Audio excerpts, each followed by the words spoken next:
Nobody wanted the wreck. That was the first thing Sam Reyes noticed when he arrived at the crash site 3 days after impact.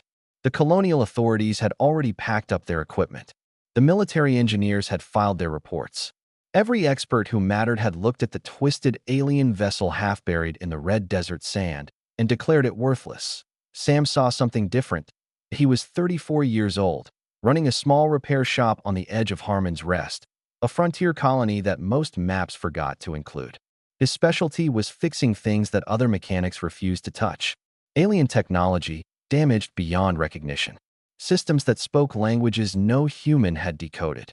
Machines that seemed more alive than mechanical. The crash ship was all of these things at once. That IT stretched nearly 200 meters across the desert floor. Its hull curved like something grown rather than built. Crystalline structures jutted from surfaces that appeared almost organic, like bones wrapped in metal skin. There were no visible seams, no obvious entry points, no ports or hatches that followed any design principle Sam recognized. The colonial administrator, a tired woman named Director Osman, had sold him the salvage rights for 300 credits. She seemed almost embarrassed to take his money. "It's dead," she told him, signing the transfer documents. "Whatever powered it died in the crash. Our engineers couldn't even get inside. You're wasting your time." Sam thanked her politely and drove his old transport truck out to the wreck that same afternoon. He spent the first hour just walking around it. The desert wind blew hot against his face, carrying fine red dust that stuck to his clothes and skin. The ship sat in silence, its crystalline spires catching the harsh sunlight and throwing strange patterns across the sand. Up close, the hull felt different than he expected. Most spacecraft metals were cold, industrial, impersonal. This surface was warm beneath his palm, not hot from the sun, but warm from within, like touching the skin of a sleeping animal. Sam pulled his hand back. Surprised, he walked the perimeter again, more carefully this time. His instruments picked up faint thermal readings deep inside the structure. Minimal, barely registering, but present. Something inside this ship still functioned. Everyone else had missed it. Or maybe they had noticed and decided it was not worth investigating. The galaxy was full of dangerous alien technology that humans did not understand. Playing with unknown systems could get people killed. Sam had spent 8 years as a military engineer before coming to Harmon's Rest. He had seen plenty of dangerous technology. He had also seen his entire crew die when their ship took a direct hit during the Outer Reach conflict. 23 people, gone in seconds, while Sam survived only because he happened to be in the reinforced engine compartment making repairs. After that, he stopped wanting to be around people. Machines were simpler. They broke, and you fixed them. They did not die screaming your name while you stood helpless behind blast doors. He found the entry point on his third day of searching. A section of hull that responded to pressure, sliding open just enough for a human to squeeze through. The interior was dark, but his flashlight revealed corridors that curved like veins, surfaces covered in patterns that might have been writing or decoration or something else entirely. Sam spent weeks mapping the interior. He learned which sections still held atmosphere and which had been breached in the crash. He identified what he believed were power conduits, though they looked more like crystallized arteries than cables. He found the central chamber, a vast spherical space where consoles curved up from the floor like frozen waves. Everything was silent. Everything was dark. But Sam could not shake the feeling that something was watching him. He started talking to the ship. It began as simple narration, describing what he was doing as he worked. Mechanics did this sometimes, especially when working alone. Talking through problems helped organize thoughts. But gradually, his conversations became something more. "Found another damaged conduit today," he would say, his voice echoing in the empty corridors. "Looks like the impact ruptured the outer layer, but the inner core is intact. I think I can splice it back together if I route power from the secondary system." The ship never answered. Of course it did not answer. It was a machine, a dead machine that everyone had abandoned. But Sam kept talking anyway. Months passed. Sam fell into a routine. Mornings at his regular shop, fixing equipment for colonists who needed his skills. Afternoons and evenings at the crash site, slowly rebuilding systems he barely understood. Other mechanics laughed at him. Customers asked why he wasted so much time on a worthless wreck. Even Director Osmond stopped by once to suggest he consider more profitable uses of his energy. Sam just smiled and kept working. On the anniversary of his first year with the ship, Sam sat in the central chamber as night fell outside. The desert cold crept through the hull, and he wrapped himself in a thermal blanket, eating a simple meal by flashlight. 1 year, he said quietly. 1 year, and I still don't know what you are or where you came from. But I'm not giving up on you. He placed his hand against the nearest console, feeling that strange warmth beneath the surface. Someone built you. Someone cared enough to create something this beautiful. I figure the least I can do is try to bring you back. The console remained dark. The ship remained silent, but deep within its core, in systems Sam had not yet discovered, something stirred. Something that had been listening all along. 3 years changed many things on Harmon's Rest. The colony grew larger. New buildings rose from the red sand. Trade routes expanded, bringing more ships and more people to the frontier world. But in the desert outside town, Sam Reyes continued his quiet work, and the wreck that everyone had forgotten slowly transformed. The ship looked different now. Sections that had been crushed in the crash had somehow straightened themselves. Hull breaches that Sam had patched with salvaged materials had sealed over with the original crystalline metal, as if the ship had absorbed his repairs and improved upon them. The spires that rose from its surface gleamed in the sunlight, no longer broken and jagged but smooth and whole. Sam noticed these changes but said nothing to anyone. He simply continued his routine, arriving each afternoon, greeting the ship like an old friend, and working until the stars appeared overhead. "Good afternoon," he would say, entering through the hull passage that now opened smoothly at his approach. Busy day at the shop. Governor Hansen brought in his personal transport. Needed a complete engine rebuild. Man has no idea how to maintain his own equipment. He talked constantly as he worked. About his day, about the colony, about memories from his past. Sometimes he talked about his crew, the 23 people he had lost in the war. Their names, their faces, the way they had laughed and argued and lived before the missile struck.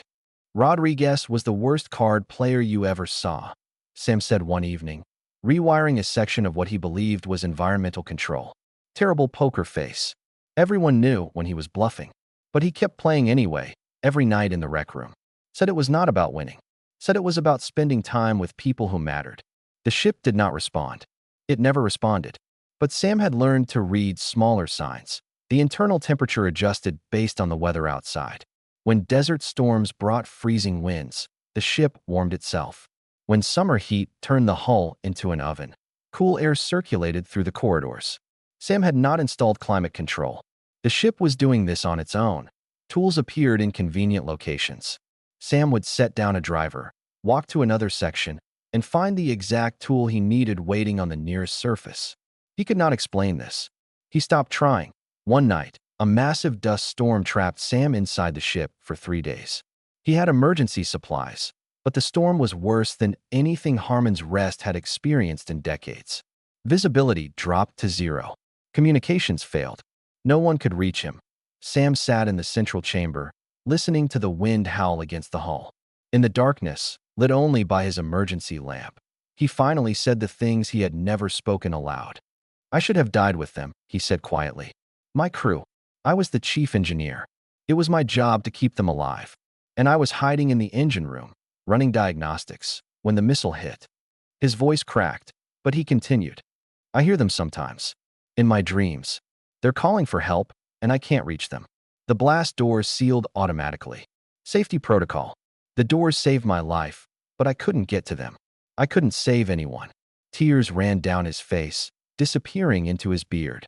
"That's why I'm here. With you. Machines don't die screaming. Machines don't blame you for surviving. And maybe if I can fix something this broken, something everyone else gave up on, maybe it means I'm worth something after all." The storm raged outside. Sam closed his eyes, exhausted, grief washing over him like a wave. Then the lights flickered, just once. A brief pulse of illumination from the consoles surrounding him, there and gone in less than a second. That Sam's eyes snapped open. He stared at the consoles, heart pounding. "Did you just hear me?" Silence. Darkness. The storm continued to scream, but Sam knew what he had seen. After 3 years of silence, the ship had responded. Some part of it was awake.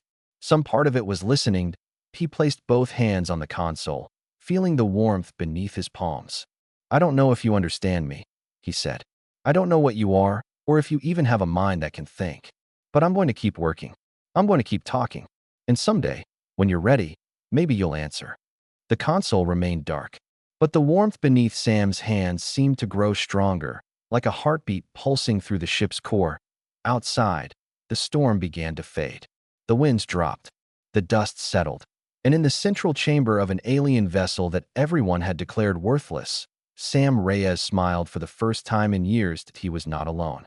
He had never been alone. The ship had been listening from the very beginning. It had heard his stories, his confessions, his grief. It had felt his hands repairing its wounds with patience and care. Now, slowly, hesitantly, it was learning to respond. Sam did not know what would happen next. He did not know if the ship would ever fully wake, or what it would say if it did. But for the first time since losing his crew, he felt something that had been absent from his life for too long. Hope. 5 years after the crash, strangers began arriving on Harmon's Rest. They came in expensive ships with corporate logos. They wore suits that cost more than most colonists earned in a year. They asked questions about the salvage yard at the edge of the desert, about the mechanic who lived there, about the wreck that had somehow rebuilt itself into something beautiful. Sam watched them from a distance and said nothing. The ship had changed dramatically. Its hull gleamed like polished glass, reflecting the desert sun in brilliant rainbows of light. The crystalline spires rose tall and perfect, humming with energy that Sam could feel through the soles of his boots. Doors opened at his approach.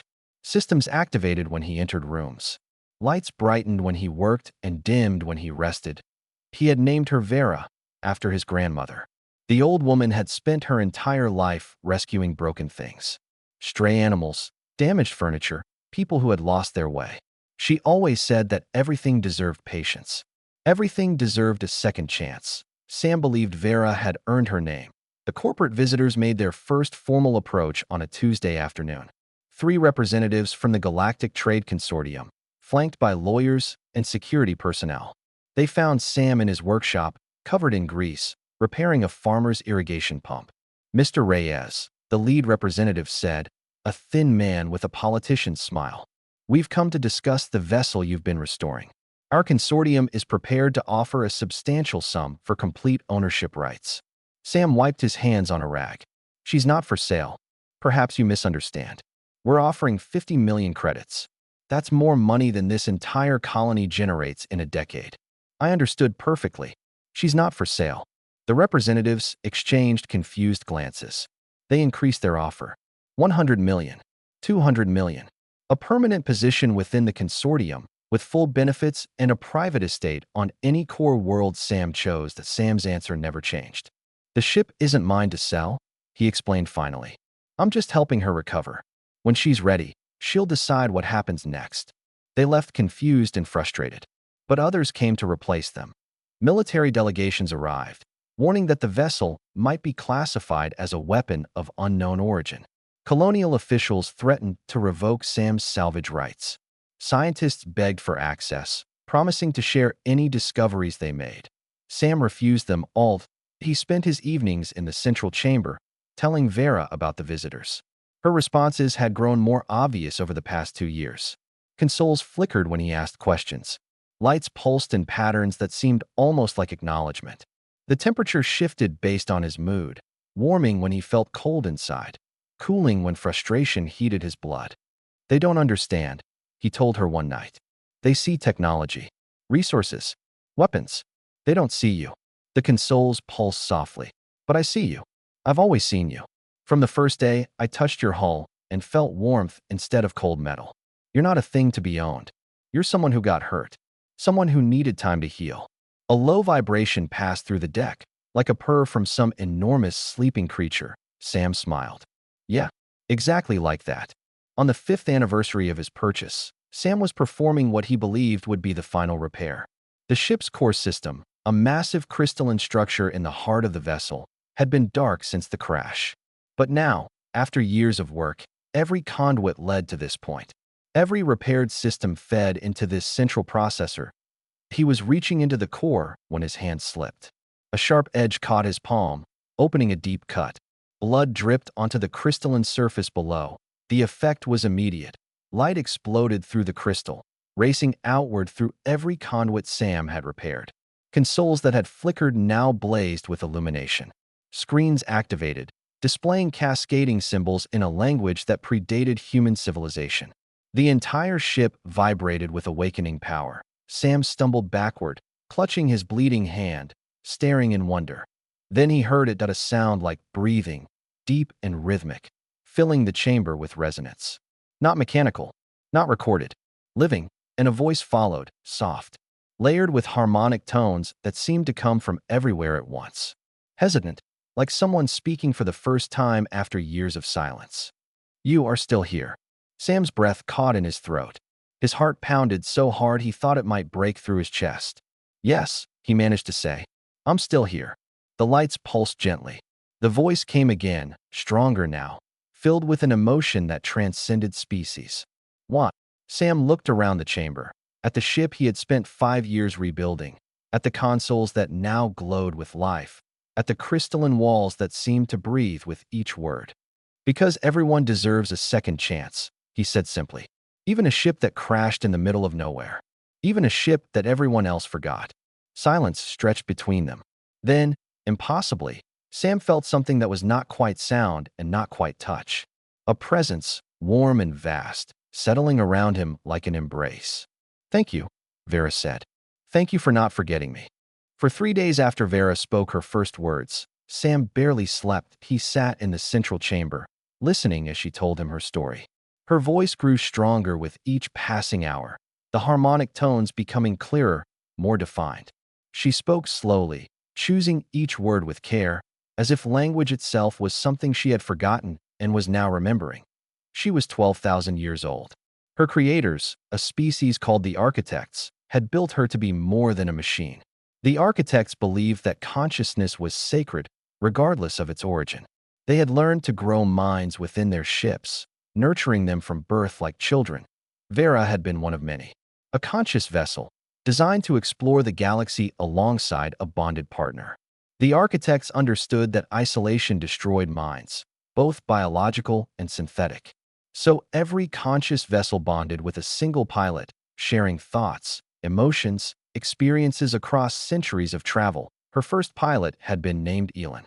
They had explored together for 2,000 years, mapping star systems, making first contact with young species, witnessing the birth and death of civilizations. When Elon died of old age, peaceful and content after an extraordinary life, Vera had grieved. But she accepted another pilot, then another, across the millennia. Each bond brought new perspectives, new adventures, new reasons to continue. Then the Architects vanished. Vera did not know why. 1 century they existed, scattered across 1,000 worlds. The next century, they were simply gone. Their cities stood empty. Their technology continued functioning, but no one remained to maintain it. The conscious vessels found themselves alone. Most chose to continue their mission, exploring, helping, protecting species too young to protect themselves. But without the Architects to create new vessels, their numbers dwindled. Accidents claimed some. Others chose to end themselves after losing their pilots, unable to bear the grief. Vera had been one of the last. Her final pilot, a young Architect descendant named Ro, had found her drifting in deep space, her previous partner having died in a navigation accident. Ro was barely trained, inexperienced, but eager to learn. They had bonded, and Vera had felt hope again. Then came the attack. A territorial dispute with a species that feared the conscious vessels. Missiles struck before Vera could react. Ro died in the impact, and Vera crashed on the nearest habitable world, a red desert planet called Harmon's Rest. "I intended to die," Vera said quietly. "Without Ro, I had no reason to continue.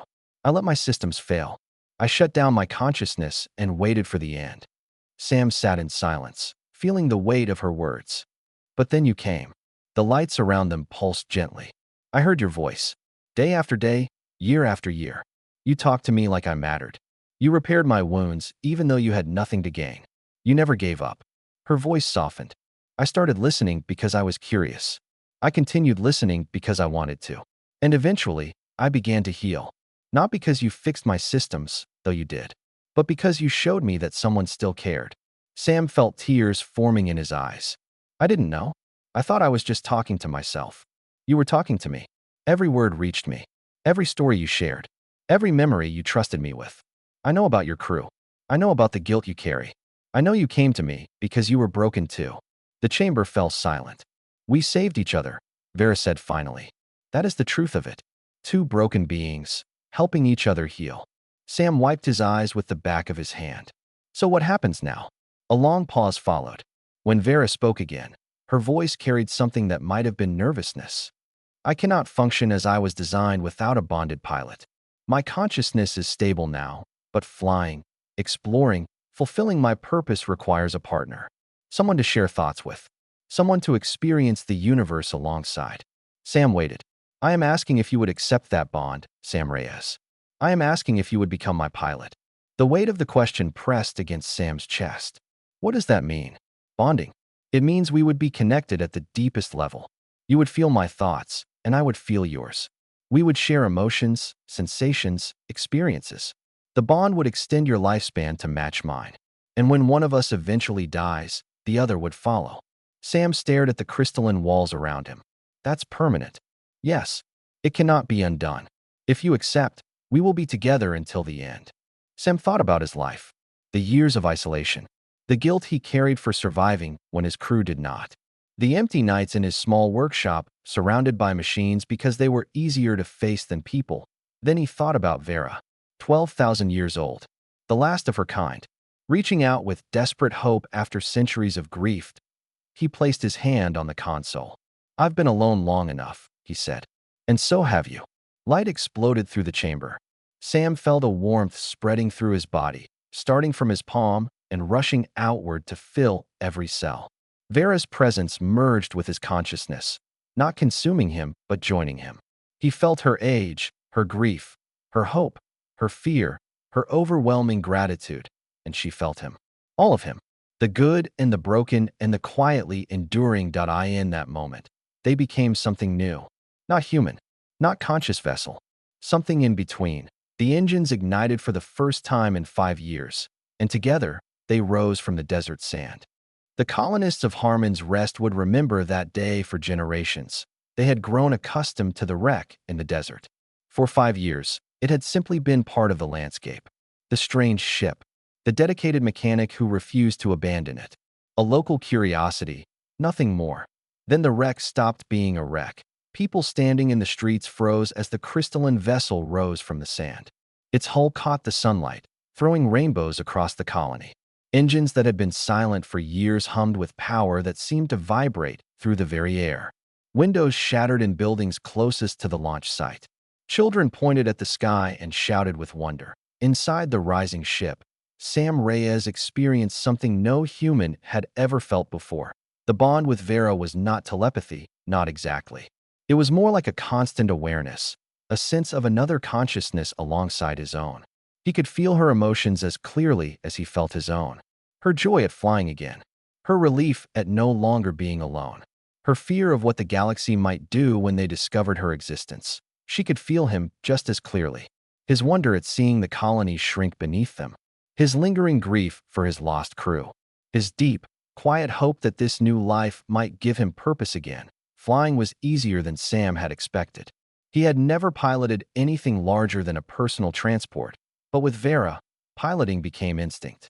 She guided his hands through mental impressions, showing him which controls did what, anticipating his questions before he asked them. They rose through the atmosphere, the blue sky darkening to black as stars appeared around them. Harmon's Rest became a marble of red and brown below. The sun blazed white against the void. Beautiful, Sam whispered. Yes, Vera agreed. I forgot how beautiful it could be. They drifted in orbit, getting used to the bond, learning how to exist together. Sam discovered he could access Vera's memories through their connection. 12,000 years of exploration, of wonder, of loss. He saw the architects, a graceful species with silver skin and 4 arms, working together to build ships that could think and feel. He saw Vera's first flight, her consciousness awakening to the stars for the first time. He saw the pilots she had loved and lost. In return, Vera experienced Sam's memories. She felt the war through his eyes. She watched his crew die, felt his guilt, understood why he had spent years talking to a silent ship in the desert. You blamed yourself for surviving, she said softly. Still do sometimes. Then we are alike.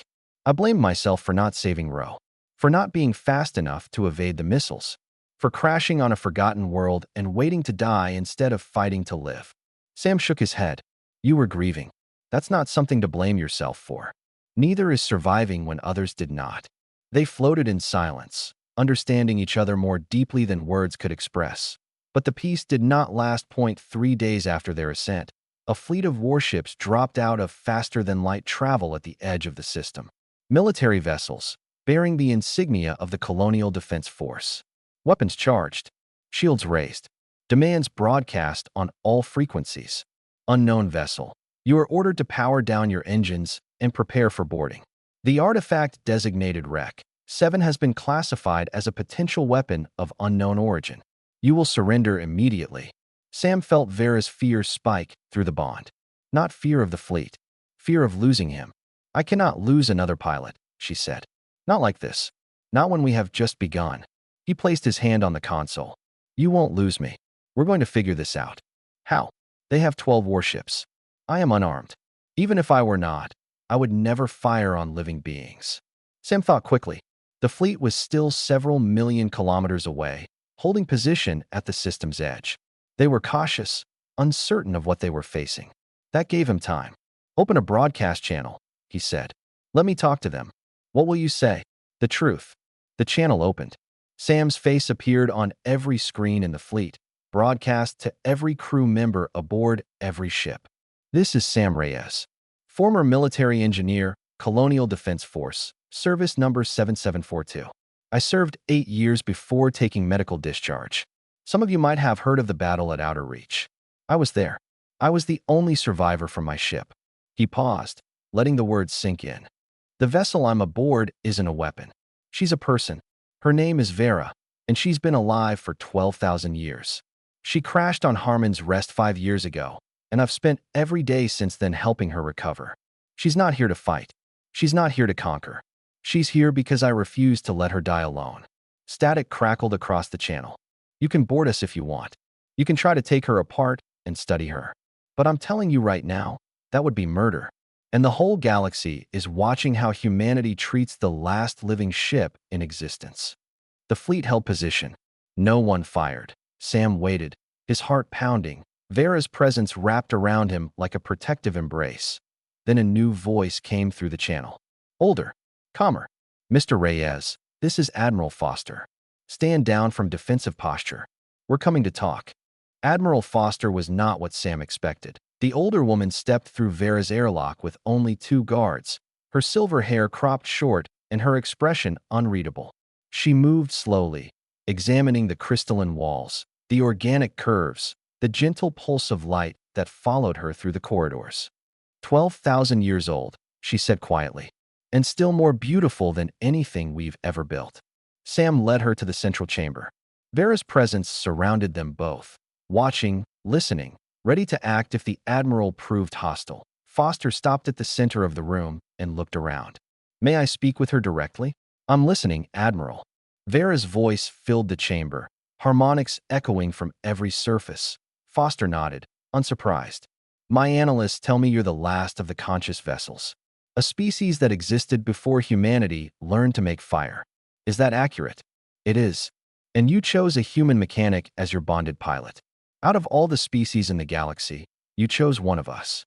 Vera's lights pulsed gently. I chose Sam because he chose me first. For 5 years, he refused to give up on something everyone else had abandoned. He talked to me when I was silent. He repaired me when I wanted to die. He saw a person where others saw only wreckage. Foster turned to Sam. You really spent 5 years rebuilding an alien ship that wouldn't respond to you. Sam shrugged. Seemed like the right thing to do. The Admiral studied him for a long moment. Then, unexpectedly, she smiled. I lost people too, Mr. Reyes. The war cost all of us something precious. But most of us dealt with that loss by shutting down, by walking away from anything that might hurt again. She gestured at the chamber around them. You dealt with it by pouring 5 years into saving something broken. That takes a different kind of courage. It wasn't courage. It was stubbornness. Sometimes they're the same thing.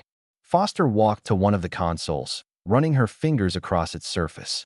I have superiors who want this vessel seized. They see a weapon, a technology that could shift the balance of power in the galaxy. Politicians who want to dissect it for profit. Scientists who want to study it regardless of consent. Sam tensed. Vera's presence sharpened with fear. But I also have a granddaughter who watched your broadcast, Foster continued. She's 7 years old. She asked me why those soldiers wanted to hurt the lady who just woke up. The Admiral turned to face them both. I couldn't give her a good answer. And I realized that whatever happens next, I want to be able to look that child in the eyes and tell her we did the right thing. She straightened, her voice becoming formal. Mr. Reyes, under my authority as Sector Commander, I am classifying the conscious vessel Vera as a protected sentient entity under galactic law. Any attempt to seize, harm, or contain her will be treated as an act of aggression against a recognized person. Sam stared at her. Can you do that? I just did. Whether it holds up in court is another matter, but by the time the lawyers finish arguing, you'll be long gone. Foster smiled again. I suggest you start running. Find others who need help. Make yourselves useful. Build a reputation that makes it harder for anyone to justify coming after you. Vera's voice trembled slightly. Why are you helping us? Foster headed toward the exit. Because I've spent 30 years fighting wars, and I'm tired of destroying things. It's nice to see someone building something instead. She paused at the doorway. Take care of each other. The galaxy can be harsh, but it can also surprise you. I suspect you'll do the same for everyone you meet. Then she was gone, her guards following silently. Sam and Vera remained in the central chamber as the fleet withdrew. Ships disappeared into faster-than-light travel one by one, until only empty space surrounded them. What do we do now? Sam asked quietly that Vera's presence wrapped around him like warmth. We do what Foster suggested. We help people. We find those who need us and offer what we can. We show the galaxy that humans are worth trusting. Sam smiled. That's a big job for one mechanic and one ancient starship. We have time. Through the bond, your lifespan will extend to match mine. Centuries, perhaps longer. We can accomplish much. Sam blinked. Wait, you're saying I'm going to live for thousands of years? Yes. Did I not mention that? He laughed, the sound echoing through the chamber. You left out a few details, Vera. I apologize. I am still learning how to communicate with humans. They set course for the outer systems, where colonies struggled and stations needed repair. News of their existence spread through the galaxy, stories growing with each telling. The last conscious vessel and her human pilot. The mechanic who had refused to give up. The ship that had learned to hope again. Some feared them. Some worshipped them. Most simply watched with curiosity, waiting to see what they would do. Sam and Vera helped everyone they could. Repaired failing stations. Carried refugees to safety. Mediated disputes between species that had been fighting for generations. They asked nothing in return except the chance to keep moving, keep helping, keep proving that patience and kindness were not weaknesses. One night, drifting through a nebula painted in shades of purple and gold, Vera broke a comfortable silence. You asked me once why I woke. After so many years of wanting to die. Sam waited.